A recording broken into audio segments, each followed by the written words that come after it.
वजीर की जान पे बनी हुई थी, फकीर बात ही नहीं सुन रहा था। आखिर तवील मिन्नत और समाजत के बाद फकीर ने सर उठाया। हाँ बोल, क्या कहना है?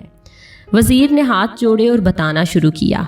1 महीने पहले हमारे बादशाह सलामत ने अचानक दरबार में एक सवाल उछाला कि कामयाब किरदार के लिए तरबियत ज़्यादा कारआमद है या माहौल। मेरे हम मनसब वजीर ने जट कहा कि आली जा तरबियत, जबकि मैंने उजलत में कहा जनाब माहौल तरबियत पर फोकियत रखता है। बादशाह सलामत ने हमारी तरफ रौनत से देखा और फरमाया, तुम दोनों को अपना अपना जवाब अमली तौर पर साबित करना होगा। जो साबित ना कर सका उसका सर कलम कर दिया जाएगा और उसके लिए हमें 1 माह की मोहलत दे दी। हम दोनों अपने जवाब की अमली ताबीर तलाशने में लग गए। मैं सोच के पागल होने के करीब था, मगर कुछ समझ में नहीं आ रहा था। कुछ दिन बाद अचानक मेरे हम मनसब वजीर ने मेरी मौत के परवाने पर दस्तखत करते हुए दरबार में अपने जवाब को अमली तौर पर साबित करने की इजाजत चाही। इजाजत मिलने पर उसने दरबार में खड़े होकर ताली बजाई। ताली बजाते ही एक ऐसा मंजर सामने आया कि बादशाह समेत तमाम अहले दरबार की सांसें सीने में अटक गईं। दरबार के एक दरवाजे से 10 बिल्लियां मुंह में प्लेटें लिए, जिनमें जलती हुई मोमबत्तियां थी, एक कितार में हुरामा चलती दरबार के दूसरे दरवाजे से निकल गईं। न प्लेटें गिरी और न मोमबत्तियां बुझी।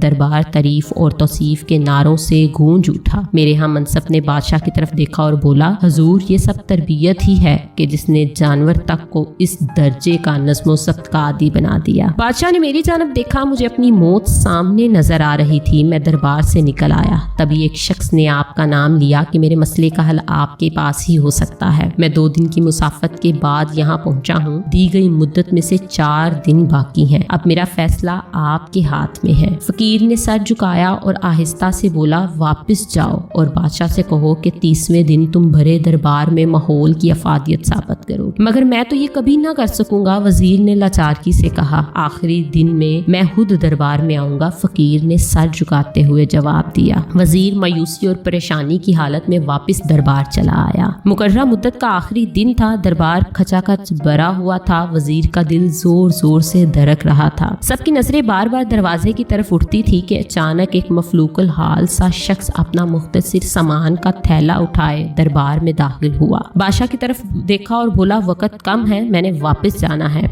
उस वजीर से कहो तरबियत की इफादियत का सबूत दोबारा पेश करे। थोड़ी देर बाद ही दूसरे वजीर ने ताली बजाई और दोबारा वही मंजर पलटा। दरबार के दरवाजे से 10 बिल्लियां उसी कैफियत में चलती हुई सामने वाले दरवाजे की तरफ बढ़ने लगी। सारा मजमा सांस रोक के ये मंजर देख रहा था। वजीर ने उम्मीद भरी निगाहों से फकीर की तरफ देखा। जब बिल्लियां ऐन दरबार के दरमियान पहुंची तो फकीर आगे बढ़ा और उनके दरमियान जाकर अपना थैला उलट दिया। थैले में से मोटे ताजे चूहे निकले और दरबार में इधर उधर भागने लगे। बिल्लियों की नजर जैसे ही चूहों पर पड़ी, उन्होंने मुंह खोल दिए। प्लेटें और मोमबत्तियां दरबार में बिखर गईं। हर तरफ भगदड़ मच गई। बिल्लियां चूहों के पीछे लोगों की झोलियों में घुसने लगीं।